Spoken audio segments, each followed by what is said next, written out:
नमस्कार दोस्तों, स्वागत है आप सभी का आपके अपने YouTube channel GK search engine पर। आज है 9 मार्च और 9 मार्च से रिलेटेड राजस्थान करंट अफेयर्स के जितने भी इंपॉर्टेंट क्वेश्चन हैं उन सभी को हम इस वीडियो में डिस्कस करने वाले हैं। तो पूरा वीडियो बहुत ध्यान से देखना और वीडियो के एंड में मैं आपसे क्वेश्चन पूछूंगा जिसका आंसर आपको कमेंट बॉक्स में देना है। कल के वीडियो में मैंने आपसे क्वेश्चन पूछा था जो था राजस्थान में पर्यटकों को सुरक्षा एवं सहायता प्रदान करने के उद्देश्य से कितने पर्यटक मित्र बनाए जाने प्रस्तावित है। तो राजस्थान सरकार द्वारा इसके लिए 5000 पर्यटक मित्र बनाए जाएंगे, यानी कि सी ऑप्शन इसका बिल्कुल सही था। जिन दोस्तों ने सी ऑप्शन कमेंट बॉक्स में सही जवाब दिया था उनको हार्दिक शुभकामनाएं। तो राजस्थान में पर्यटकों को सुरक्षा एवं सहायता प्रदान करने के उद्देश्य से 5000 पर्यटक मित्र बनाए जाने प्रस्तावित है। राजस्थान बजट 2023-24 में इसकी घोषणा मुख्यमंत्री अशोक गहलोत ने की थी। साथ ही साथ पर्यटक सहायता बल के लिए 75 वाहन भी उपलब्ध करवाए जाएंगे। राजस्थान सरकार ने पर्यटन विकास कोष की जो राशि है उसे 1000 करोड़ रुपए से बढ़ाकर 1500 करोड़ रुपए करने की घोषणा भी बजट में की गई थी। तो चलिए स्टार्ट करते हैं आज के करंट अफेयर्स। पहला क्वेश्चन है, राजस्थान में सीकर के लक्ष्मणगढ़ में शेखावाटी महोत्सव कब आयोजित किया जाएगा। तो राजस्थान के सीकर के लक्ष्मणगढ़ में शेखावाटी महोत्सव का आयोजन 10 से लेकर 12 मार्च तक किया जाएगा, यानी कि बी ऑप्शन इसका बिल्कुल सही है। आइए जानते हैं इंपॉर्टेंट फैक्ट्स। तो राजस्थान के सीकर जिले के लक्ष्मणगढ़ में 10 से लेकर 12 मार्च तक शेखावाटी महोत्सव आयोजित किया जाएगा। इसका आयोजन पर्यटन विभाग द्वारा किया जाएगा। जो जिला कलेक्टर है सीकर के डॉक्टर अमित यादव, तो 10 से लेकर 12 मार्च तक सांस्कृतिक कार्यक्रमों का आयोजन किया जाएगा। महोत्सव के पहले दिन 10 मार्च को गणेश वंदना, स्वागत सत्कार समारोह, लोक कलाकारों के लिए कालबेलिया, तो नृत्य, भवाई नृत्य और सांस्कृतिक कार्यक्रम कई यहाँ पर आयोजित किए जाएंगे। इसके अलावा ऊंट और घोड़ा नृत्य प्रतियोगिता, साफा बांधो प्रतियोगिता, मटका दौड़, कबड्डी, बास्केटबॉल, दादा पोता प्रतियोगिता, कई प्रतियोगिताओं का भी आयोजन है वो शेखावाटी महोत्सव के दौरान किया जाएगा। नेक्स्ट क्वेश्चन है, हाल ही में शौर्य चक्र विजेता कर्नल राजेंद्र सिंह का निधन हो गया है। उनका संबंध राजस्थान के किस जिले से रहा है। तो कर्नल राजेंद्र सिंह, जिनको शौर्य चक्र भी मिल चुका है और ये राजस्थान के झुंझुनू से संबंधित है, इनका हाल ही में निधन हो गया है, यानी कि सी ऑप्शन इसका बिल्कुल सही है। आइए जानते हैं इंपॉर्टेंट फैक्ट्स। राजस्थान के झुंझुनू जिले के वीर सपूत शौर्य चक्र विजेता कर्नल राजेंद्र सिंह का निधन हो गया है। 6 मार्च को कश्मीर के लेह में ड्यूटी के दौरान इनका हार्ट अटैक से इनके निधन हुआ है। इसके अलावा अगर बात की जाए इनका संबंध की, तो ये झुंझुनू के ढंढारिया गांव के निवासी है कर्नल राजेंद्र सिंह, जिनको शौर्य चक्र भी मिल चुका है। शौर्य चक्र विजेता कर्नल राजेंद्र सिंह जो कड़वासरा का जो निधन हो गया है 6 मार्च को कश्मीर के लेह में ड्यूटी के दौरान इनकी हृदय गति रुकने से इनका निधन हुआ था। कर्नल राजेंद्र सिंह को 41 राष्ट्रीय राइफल में ड्यूटी के दौरान पाकिस्तानी आतंकवादियों को मौत के घाट उतारने पर तत्कालीन राष्ट्रपति के द्वारा शौर्य चक्र से भी सम्मानित किया गया था। इसके अलावा राजेंद्र सिंह 2021 से कश्मीर के लेह सब एरिया में आर्टिलरी रेजिमेंट तोपखाना में ड्यूटी पर तैनात थे। नेक्स्ट है, हाल ही में मुख्यमंत्री अशोक गहलोत ने राज्य बजट वर्ष 2023-24 में इस साल में कितने मेगा जॉब फेयर आयोजित किए जाने की घोषणा की है। तो बजट में मुख्यमंत्री अशोक गहलोत द्वारा इस वर्ष 100 मेगा जॉब फेयर आयोजित करने की घोषणा बजट में की गई थी, यानी कि ए ऑप्शन इसका बिल्कुल सही है।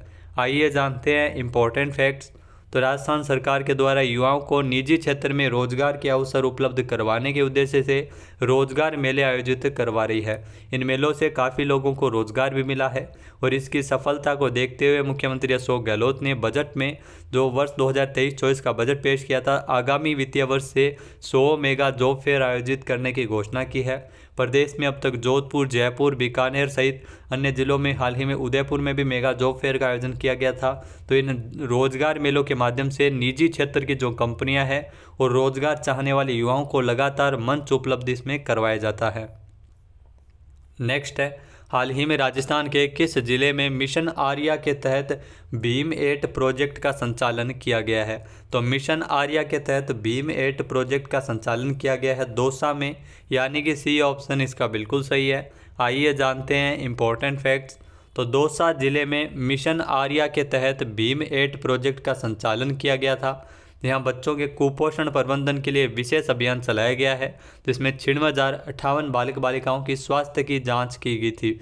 इनमें चिन्हित 9,352 कुपोषित और 2,695 अति कुपोषित बच्चों को पौष्टिक खाद्य सामग्री उपलब्ध करवाने के लिए 12 दिवसीय शिविर भी लगाए गए थे। दौसा जिला प्रशासन के नवाचार मिशन आर्या के तहत कई गतिविधियां संचालित की जा रही है। इसके तहत जिले भर में 2600 सरकारी और गैर सरकारी स्कूलों में गुड टच बैड टच के प्रति जागरूक करने के लिए अभियान भी चलाया गया है। तो आपको बता दें कि दौसा में ये मिशन आर्या के तहत भीम एड प्रोजेक्ट भी चलाया गया है और दौसा में मिशन आर्या का भी संचालन किया जा रहा है और इसमें लगभग 3.5 लाख विद्यार्थियों को इसमें जागरूक भी किया गया है। नेक्स्ट है, राजस्थान में सामाजिक सुरक्षा पेंशन की राशि में प्रति वर्ष स्वतः ही कितने प्रतिशत की बढ़ोतरी होगी। तो राजस्थान सरकार द्वारा जो सामाजिक सुरक्षा पेंशन की राशि में बढ़ोतरी की गई है, इसके अलावा इसमें प्रति वर्ष स्वतः पेंशन की राशि में 15% की बढ़ोतरी की जाएगी, यानी कि ए ऑप्शन इसका बिल्कुल सही है। आइए जानते हैं इंपॉर्टेंट फैक्ट्स। तो प्रदेश में न्यूनतम पेंशन 1000 रुपये प्रति माह, जी हाँ 1000 रुपये प्रति माह की गई है। साथ ही साथ सामाजिक सुरक्षा पेंशन की राशि में प्रति वर्ष स्वतः ही 15% की बढ़ोतरी की जाएगी। इसकी भी घोषणा बजट में इस बार हुई थी। पिछले 4 वर्षों में 35.50 लाख नए पेंशनर्स को विभिन्न पेंशन योजनाओं से जोड़ा गया है। सामाजिक न्याय व अधिकारिता विभाग के जो मंत्री है टीकाराम जूली, उन्होंने विधानसभा में सामाजिक न्याय व अधिकारिता विभाग की जो अनुदान मांगों पर हुई बहस के जवाब में ये बातें कही है कि जो सामाजिक सुरक्षा की जो पेंशन की राशि है वो न्यूनतम पेंशन राशि 1000 रुपये प्रति माह की गई है। इसके अलावा पेंशन की राशि में तो सामाजिक सुरक्षा की जो पेंशन की राशि है उसमें प्रति वर्ष ऑटोमेटिकली 15% की बढ़ोतरी भी की जाएगी। नेक्स्ट है, हाल ही में राजस्थान के किस जिले में स्थित पांडोली में 4 करोड़ रुपए की लागत से महाबलिदानी पन्नाधाई पैनोरमा बनाया जाएगा। तो इसका निर्माण है वो चित्तौड़गढ़ में किया जाएगा, यानी कि ए ऑप्शन इसका बिल्कुल सही है। महाबलिदानी पन्नाधाई पैनोरमा जो पांडोली जो चित्तौड़गढ़ में स्थित है, जहां पर 4 करोड़ रुपए की लागत से ये पैनोरमा का निर्माण है वो किया जाएगा। आइए जानते हैं इंपॉर्टेंट फैक्ट्स। तो चित्तौड़गढ़ जिले में महाबलिदानी पन्नाधाई के पैतृक स्थल पांडोली में महाबलिदानी पन्नाधाई पैनोरमा बनाया जाएगा। पन्नाधाई की कहानी आपने जरूर सुनी होगी। तो ये आपको बता दें कि मुख्यमंत्री अशोक गहलोत ने इस पैनोरमा के निर्माण के लिए 4 करोड़ रुपए की वित्तीय स्वीकृति भी प्रदान की है। इस पैनोरमा द्वारा पन्नाधाई के व्यक्तित्व को विभिन्न माध्यमों के जरिए दर्शाया जाएगा, जिससे आम जन को उनके अविस्मरणीय बलिदान, त्याग, साहस और स्वाभिमान और स्वामी भक्ति की जानकारी देखने को मिल सकेगी। तो शाहपुरा में जो स्वतंत्रता सेनानी केसरी सिंह बारट का पैनोरमा बनाया जा रहा है। चावंड में महाराणा प्रताप पैनोरमा और दौलतपुरा में लोक देवता अमराजी भगत का भी पैनोरमा बनाया जा रहा है। नेक्स्ट है, मुख्यमंत्री अशोक गहलोत ने डेयरी प्रौद्योगिकी महाविद्यालय तथा कृषि अभियांत्रिकी महाविद्यालय जोधपुर के भवन निर्माण हेतु कितने करोड़ रुपए की वित्तीय स्वीकृति जारी की है। तो इसके लिए 31 करोड़ रुपए की वित्तीय स्वीकृति जारी की गई थी, यानी कि ए ऑप्शन यहाँ पर बिल्कुल सही है। आइए जानते हैं इंपॉर्टेंट फैक्ट्स। तो मुख्यमंत्री अशोक गहलोत ने डेयरी प्रौद्योगिकी महाविद्यालय और कृषि अभियांत्रिकी महाविद्यालय जोधपुर के भवन निर्माण के लिए 31 करोड़ रुपए की वित्तीय स्वीकृति जारी की है, जिसमें प्रत्येक महाविद्यालय में विभिन्न कार्यों के लिए 15.5 करोड़ रुपए खर्च किए जाएंगे और ये महाविद्यालय जोधपुर जिले की बावड़ी तहसील के सावत कुआं गाँव में बनेंगे। फिलहाल अस्थायी रूप से इसका संचालन कृषि विश्वविद्यालय जोधपुर परिसर में हो रहा है।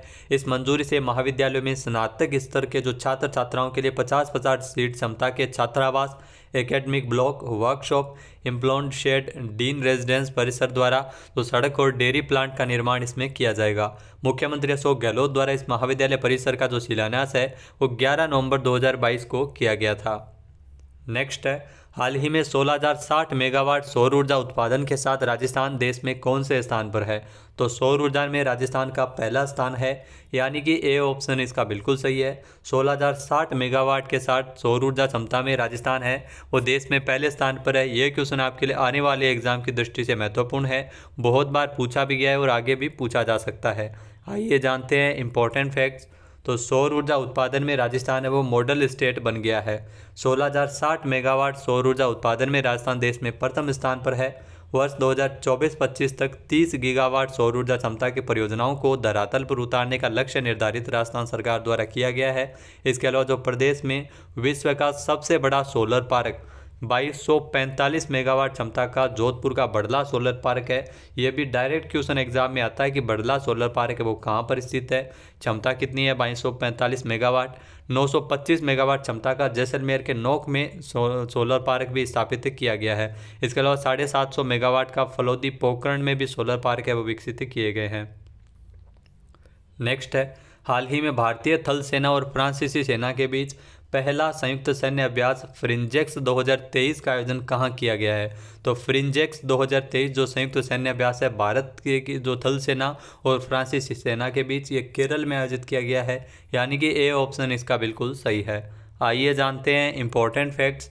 तो भारतीय थल सेना और फ्रांसीसी सेना के बीच पहला संयुक्त सैन्य अभ्यास फ्रिंजेक्स 2023 जो केरल के तिरुवनंतपुरम के पेंगोट मिलिट्री स्टेशन में 7 और 8 मार्च को आयोजित किया गया है। इस अभ्यास का मुख्य उद्देश्य सामूहिक स्तर पर दोनों सेनाओं के बीच सहयोग को बढ़ावा देना है। तिरुवनंतपुरम में स्थित भारतीय सेना के जवान और फ्रेंच की जो 6ठी लाइट आर्म ब्रिगेड इस अभ्यास में हिस्सा ले रही थी। नेक्स्ट है, हाल ही में अंतर्राष्ट्रीय महिला दिवस कब मनाया गया। तो आपको बता दें कि अंतर्राष्ट्रीय महिला दिवस है वो हर साल 8 मार्च को मनाया जाता है, यानी कि बी ऑप्शन यहाँ पर बिल्कुल सही है। आइए जानते हैं इंपॉर्टेंट फैक्ट्स। तो अंतर्राष्ट्रीय महिला दिवस 8 मार्च को मनाया गया है। जहाँ अंतर्राष्ट्रीय महिला दिवस 2023 की जो थीम रखी गई इस बार digit all innovation and technology for gender equality, तो इस थीम पर 8 मार्च को अंतर्राष्ट्रीय महिला दिवस मनाया गया था। 1945 में संयुक्त राष्ट्र का जो चार्टर महिलाओं और पुरुषों के बीच समानता के सिद्धांत की पुष्टि करने वाला ये पहला अंतर्राष्ट्रीय समझौता बना था। और 1975 में अंतर्राष्ट्रीय महिला वर्ष के दौरान संयुक्त राष्ट्र ने अपना पहला आधिकारिक अंतर्राष्ट्रीय महिला दिवस भी 1975 में ही मनाया था। अब बात कर लेते हैं आज के हमारे क्विज की। तो आज का हमारा क्विज है, हाल ही में राजस्थान में महात्मा गांधी ग्रामीण रोजगार गारंटी योजना में 100 दिवस पूर्ण करने वाले परिवारों को कितने दिवस का अतिरिक्त रोजगार मिलेगा। एक बार फिर से सुनिएगा, राजस्थान में महात्मा गांधी ग्रामीण रोजगार गारंटी योजना में 100 दिवस पूर्ण करने वाले परिवारों को कितने दिवस का अतिरिक्त रोजगार मिलेगा। इसका सही आंसर आपको कमेंट बॉक्स में देना है। और अगर ये वीडियो आपको पसंद आए तो इसे लाइक और शेयर करना बिल्कुल न भूलिएगा। चैनल पर नए हैं, सब्सक्राइब नहीं किया है तो अभी सब्सक्राइब बटन पर क्लिक करें। इस वीडियो की जो PDF फाइल है वो आप वीडियो के डिस्क्रिप्शन बॉक्स से डाउनलोड कर सकते हैं और इस क्वेश्चन का आंसर आप वोट करके भी कर सकते हैं। वीडियो देखने के लिए धन्यवाद। जय हिंद, जय भारत, जय राजस्थान।